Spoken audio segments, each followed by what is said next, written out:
and if you hear those engines revving up, your ears are not deceiving you because we are on the main streets of Long Beach for the Acura Grand Prix of Long Beach.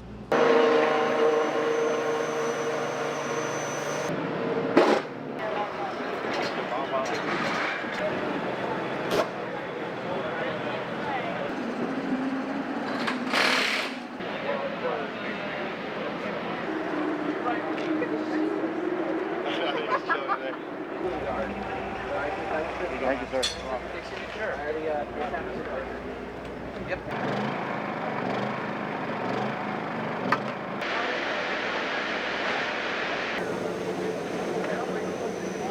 James Hinchcliffe is best known as an Indy Car driver, but of course he was also on Dancing with the Stars, so many of you know him from that. Now he's a broadcaster for the Indy Car Series, but yesterday here in Long Beach he received a very special honor. He was inducted into the Motorsports Walk of Fame. I caught up with Hinch at the event. This is such a cool day, to be honored here in Long Beach of all places. I think if you take the Indy 500 off the table, every driver, team member, official, anybody involved in IndyCar would say that Long Beach is their favorite one on the calendar, and it certainly is for me. One of my favorite tracks, definitely one of my favorite events, and so to be recognized here, and especially, you come down Pine Drive here and see the list of drivers that have been, put in this club is pretty elite, and it's pretty special. So I feel a little unworthy, and being in halls and on walks makes you feel old. But no, it's a huge honor. My first thought was, did Jim get the wrong email address? I think when I first heard about it, but no, we were at the. It was just before we were leaving for Thermal for the IndyCar preseason test.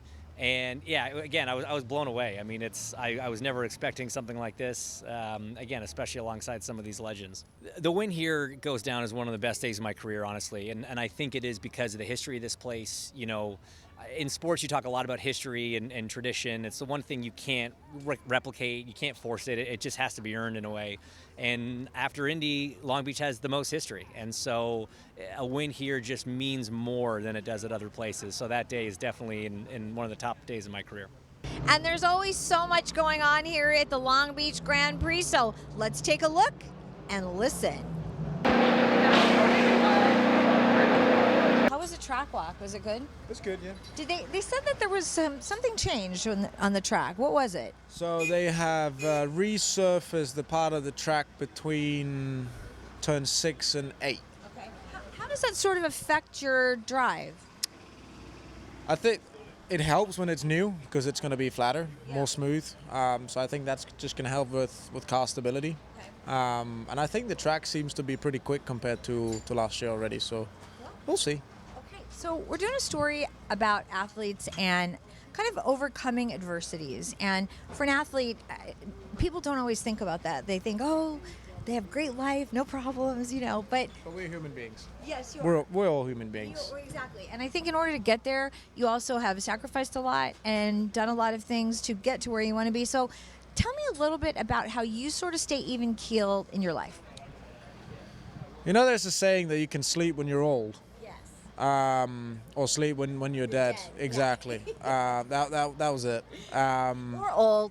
Well, older at least. Yeah. But the thing is, opportunities like this don't come very often. And I was actually having a conversation with my engineer about this earlier today, that, we got to appreciate this opportunity that we have now and get the most out of it, because you don't know when you're ever going to have it again. You might not. So you got to take all the sacrifices that's necessary to get to the point that you want to get to, and then you can do all the other stuff that you can't do right now later in your life. And I mean, I moved from Europe over here, so there's a lot of my friends, family I don't get to see very often, which is a sacrifice, which is a tough one, but it's what's necessary. When you think back to even your younger years racing, what was the most difficult thing for you as far as frustrations or how you dealt with your emotions? So I don't really show frustrations. I'm a very positive guy in general, which is good. I mean, I'm satisfied with it. Okay. And I was actually just having that conversation with Mike Lanigan before coming over here, because he told me to smile, and I told him, Mike, if you ever see me mad, tell me, because it happens so rarely. And I think that's just a great point proven, really. So that's kind of more of your personality. You're just kind of an even keel guy. Absolutely. I mean, I take this opportunity with both hands. I have a saying with my engineer that we get to do this. We don't have to. We get to do it. We got to appreciate the life we're living. From a mental perspective, do you meditate? Do you do anything to kind of prep yourself, or you just wake up and you're good? I just sleep well. That's actually very good advice. No, I mean it is. It's not easy to sleep well, and I've been fortunate enough to been given this feature in my life that I can sleep wherever and whenever, which is awesome. Yeah, that is. I'm kind of jealous about that, to be honest. Yeah, on planes, trains, Anywhere. in cars. That's a gift. I mean, I'd basically be able to sit in the car in the pit lane and fall asleep. And then someone just kind of shakes you and wakes you up. Yeah. Right now. Yeah, exactly. Yeah. It's time to drive. Yeah. What advice would you give younger people who maybe don't know what path they want? Well,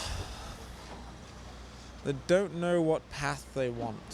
Maybe they want something they're not sure. Maybe they want something they don't know if they can get it. I mean, try. It doesn't hurt trying. Especially one thing that I learned in my career in a very young age is you gotta do more than everyone else, and that it's obvious.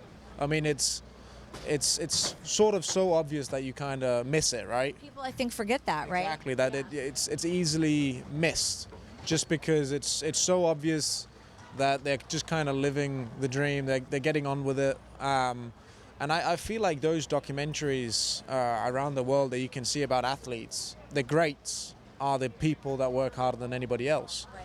And it's a point proven. You just got to work harder than anybody else. And I heard Pato say it at the premiere the other day, that there is no one that's going to work harder than him. And I can tell you it's a lie, because I know how hard I work.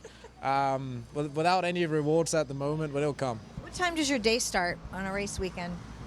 Okay, so this is a very specific one for here, because obviously I'm still in Eastern time, so I wake up very early. You can go to sleep anytime you want. Remember that. Yeah, the past 2 days I've probably been in bed before 10 and woken up at 3 to 4 in the morning, and then go to the gym and run on the treadmill, burn some energy. Talking about how you keep things even-keeled and how you sort of overcome adversities. I think a lot of times when people think of athletes, they think, oh, you're an athlete, you make all this money, all this stuff, but they don't realize that most athletes have gone through a lot and sacrificed a lot. So tell me about that and just how you sort of get through it. Well, I think sacrifice is a very appropriate word when I think about my childhood, and not just sacrifice for me as an athlete, but also for my parents, my sister, even to some degrees, like my girlfriend sacrifices a little bit of like a normal boyfriend girlfriend kind of life. She's busy too, so she totally gets it, so that's not a big issue. But I think sacrifice is never just on the athlete, it's always on the people around them. And you think about like a team setting now, I think everybody on the team is lucky in a lot of regards with the life that we get to live, but also for anyone who's got a partner in the series, that they have to be pretty understanding as well, because it's a lot of time away from them. So, the sacrifice is never just the driver. The sacrifice is everybody who plays a part, and everyone has to play a part to get, a successful result. So I think that's always kind of interesting in terms of how do we keep it even keel. I think at the end of the day, when you're doing stuff with gratitude, I think it's easy to keep that even keel balance from a performance stance. Obviously, we wish we had some better performances this year. I know the team feel exactly the same way as I do on that. But if you want to break it down and just look at the math of it, realistically, we've had one good race, one bad race. So, I mean, you're at even just there. So I think ultimately, especially when it's early in the season, just trying to maintain that positivity is, it's critical, because we've got to set the atmosphere that we want to have. That's within our control. Right. Our thoughts and our thought processes and how hard we work, that's in our control. And the stuff that's out of our control, just kind of can't worry about it. Yeah, it's out of our control, right? And so are you a meditation guy? How do you sort of get set? Yeah, I don't meditate like every day, but I certainly probably every other day, and certainly like when I feel like I need it. I always do that kind of early in the morning, just to get my day started in the way that I want it to go. And it's no same as everybody. I think people forget that athletes have insecurities, doubt sometimes and stuff like that. And for me, being able to meditate just allows me to focus on positive things. And the thing is, I'm not one of them people who just brushes off negatives. I'm not like, oh, just if you don't acknowledge it, it's not there. I just want to overcome it. And to me, diving into it, exploring it, seeing what it is, isn't a negative thing in itself. Only if we let it start dragging into other areas does it really become that. So, yeah, I mean, I'm pretty happy with the way that we, with my mentor and people I've got around me, help me stay even. But I also feel like I've developed some good strategies to do that. Who is your mentor? I've got a lot of them, actually. So, yeah, again, I'm very lucky in that department. Okay, it's interesting because I think that a lot of people will think about maybe, a parent, a friend, a partner, what have you, that maybe just says that extra word of encouragement that you need sometimes that really kind of puts you on the right track.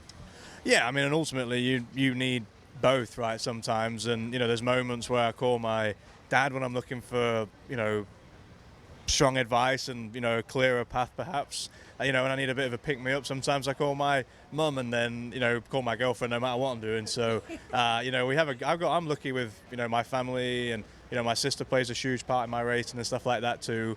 So, yeah, I mean, ultimately I've just got a lot of great people around me who I can lean on, not as and when I need them, but as a part of my team that they're there when I need them. And I think the other bit that people forget, I live a life outside of just racing too. So, yes, from Thursday or yesterday to Sunday, I'm very just in race mode and things like that. But come Monday, I'm back to just being... You have to take the trash out and go to the grocery store, right? Do all them things, yeah.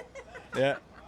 Okay, and then what advice would you give to especially younger people that maybe aren't sure about their path and maybe where they want to go? I mean, ultimately, you just got to put one step in front of the other sometimes, and you just got to get going on a path. Maybe at the end of the day, it's not the one you want to be on.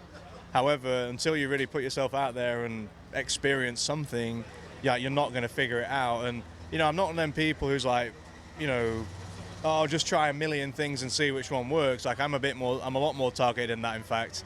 And actually, when it came to racing, I put all my eggs in this basket, because I wanted it to be successful. I didn't really have a plan B or anything like that. And I think that's what, partially allowed me to be able to be so single-focused and single-minded, on achieving my IndyCar goals and dreams.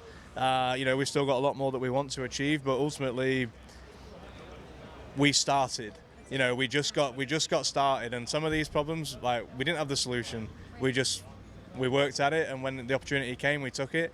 And we needed to tweak something, we tried to tweak it, and then we just worked really hard when we kind of got to a big issue. And I think sometimes you try and plan out so many things, and it's like everything has to be perfect before you've even started, but that's based off of not a complete picture. So sometimes you just got to get started. We just keep going, right? Just sometimes you got to just...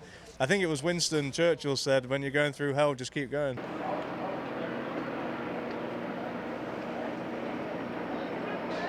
How do you keep yourself centered? Well, I have 2 little girls Yeah. and a wife that keeps me heavily You grounded. have 3 women in your life that keep you centered, see? Yeah, so I would say that's a big part of it. And I have a father who was highly successful, but never acted that way. Right. And you learn by example, and he was always a guy that I just remember so vividly as a kid. There were so many times, I couldn't tell you how many times I was told, just because we can afford it doesn't mean you've earned it. And, stuff like that, and just always kept you under control in every kind of facet of life. And I see the opposite too. There's a lot of people that's not the case, right? But I was fortunate to learn from a really good guy, and my mom is amazing. And but I think nowadays it comes down to family, and ultimately you can be whoever you want to be at the racetrack, but the minute you go home, you're just dad. The girls don't know any different. You need to respect your wife, love your wife, treat your wife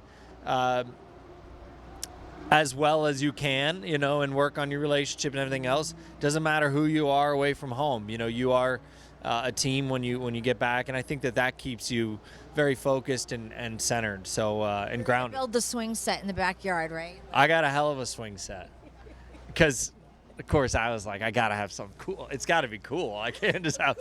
So. Yeah, she's got a couple good slides to go ripping down. And when Tinley gets a little, she's only 7 months, so someday soon she'll be going too. So, Graham, I remember even early in your racing career, you didn't drive for your dad. You went out and you pounded the pavement. You got your own sponsorships. Why was that important to you to do that? Well, I think now you look back and where we are today as a team that's frankly been struggling a little bit. Those lessons come even more valuable because now I've got to really perform off the track, maybe even more so than on. I mean, obviously we're trying to get the team going down the right path, but you've got to keep your sponsors and your partners happy and motivated, and that's kind of where that learning really has a big effect today. But I think it was important at the time in particular to kind of earn my own respect of my peers and the people in the sport and all of that stuff, because I think it's easy to get away from that, and if you just come in and you drive for your dad, it's just an assumption that he's just Bobby's kid, that's why he's there. Ultimately, the reason that we came together was because that's what the sponsors, everybody wanted. Sponsors didn't want to sponsor me to compete against my dad. That wasn't a storyline that they really liked, and so for to have all of us together was key. Was that a frustrating time for you? No, I really enjoyed kind of being off on my own and enjoyed finding sponsors. But I'm away from racing and in racing, a very, very motivated and driven person. And so when I was out there hunting my own sponsors, trying to put my own deals together, there were many, many, many, many, many, many sleepless nights that I have today, but over different things, So I can't say that I completely missed that phase of life. I really like the environment from that perspective that we're in today. But I'm still very involved, trying to develop further programs, other programs, things like that. So it's not like it just disappears. Right.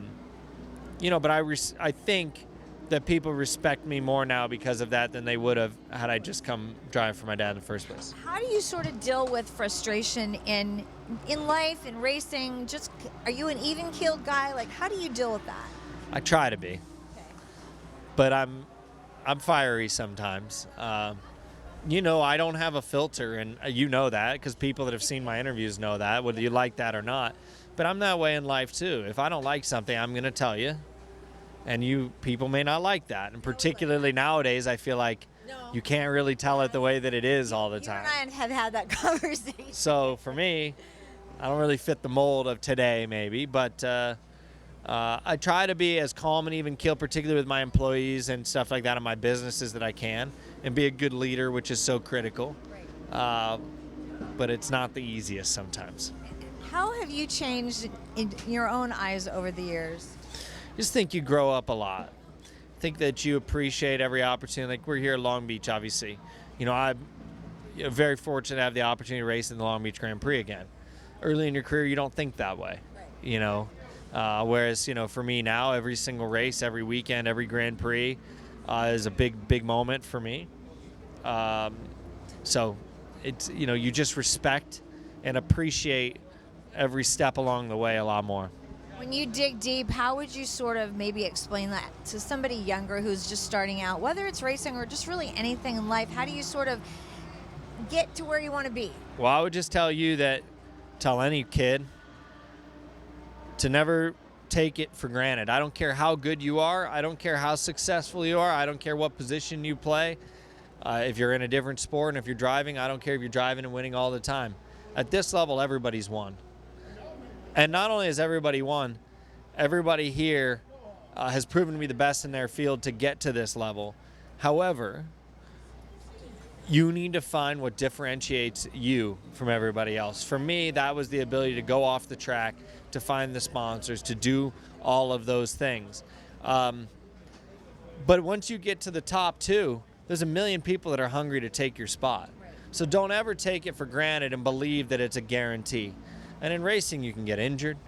Unfortunately, we've lost friends in this sport. All those things bring you back down to earth too, because you don't know what's going to happen or when it's going to happen. Yeah. And so you need to be prepared.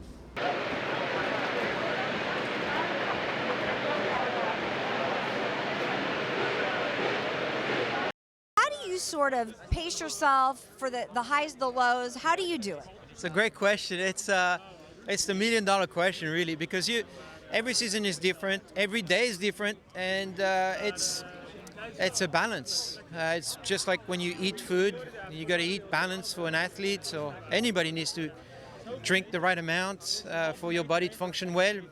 The brain's the same thing. You really have to, take the time to take care of your brain. We talk about mental health. It's very similar for an athlete. We work on that, but we work on the performance side of things.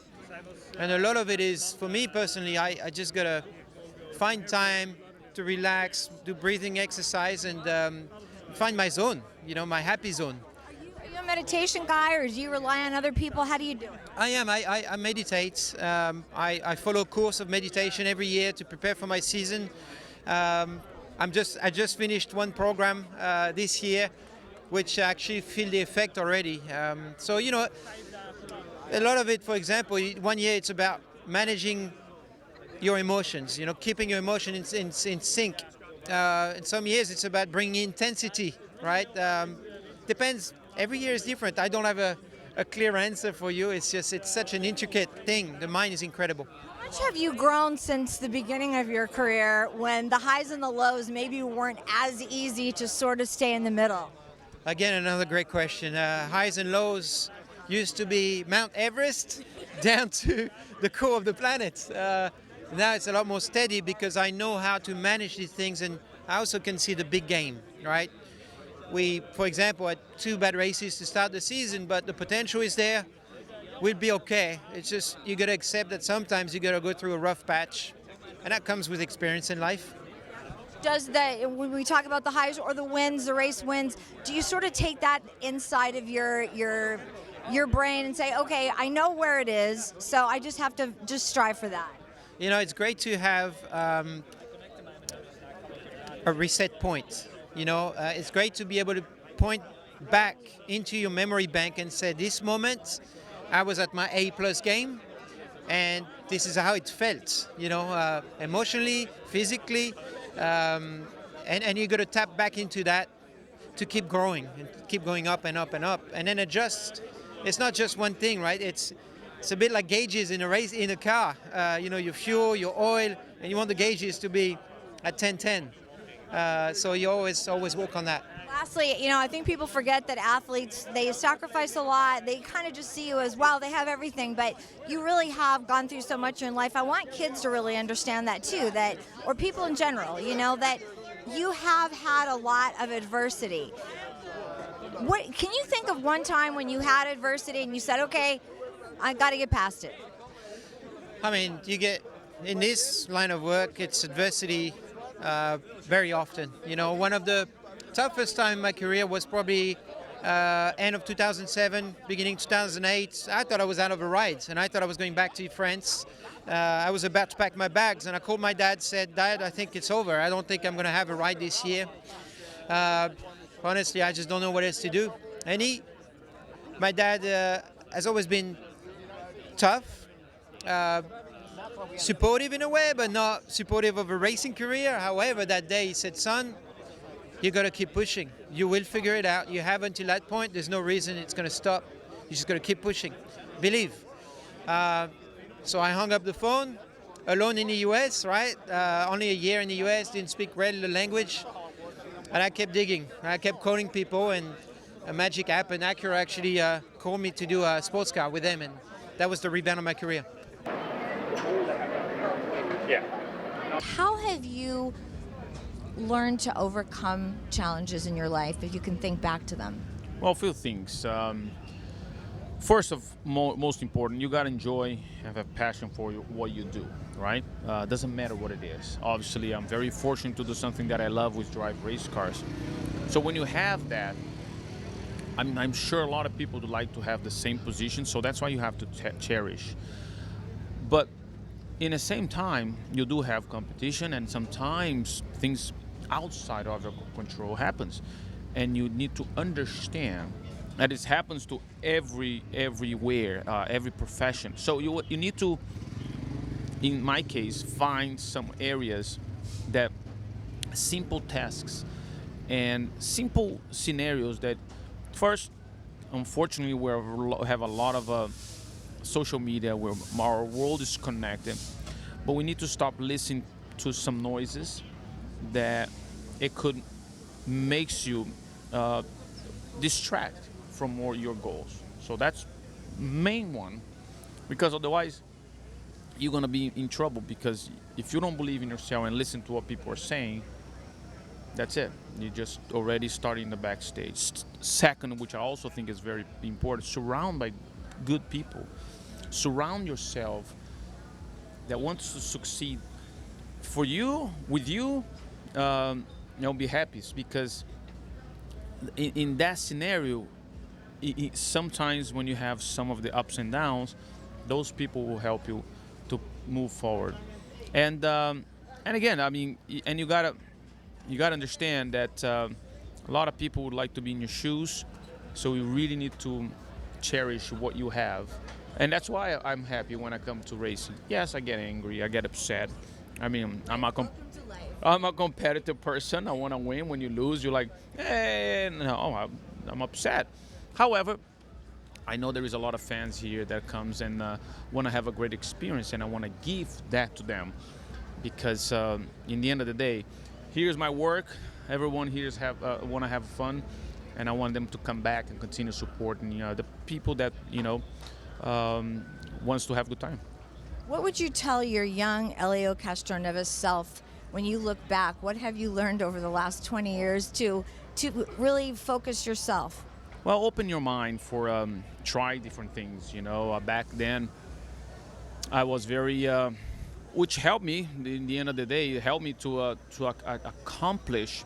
But I could also have my mind a little open for certain other things, which could improve me and make me better in some areas. I think there is always a way for you to improve. Nothing's perfect, and always way to keep learning. And some of the things that the experience that I have, I would love to put in many races. I'm sure I would be able to win if I had the experience that I have today. All right. Remember, you can watch Playing the Field 24/7 at playingthefieldtv.com. Now, before we go, I'm going to take you on a little ride on the track here at the Long Beach Grand Prix. I got to tell you, it wasn't exactly planned, but sometimes the best things in life just happen. I'm Maria Serrao, and we'll see you next time.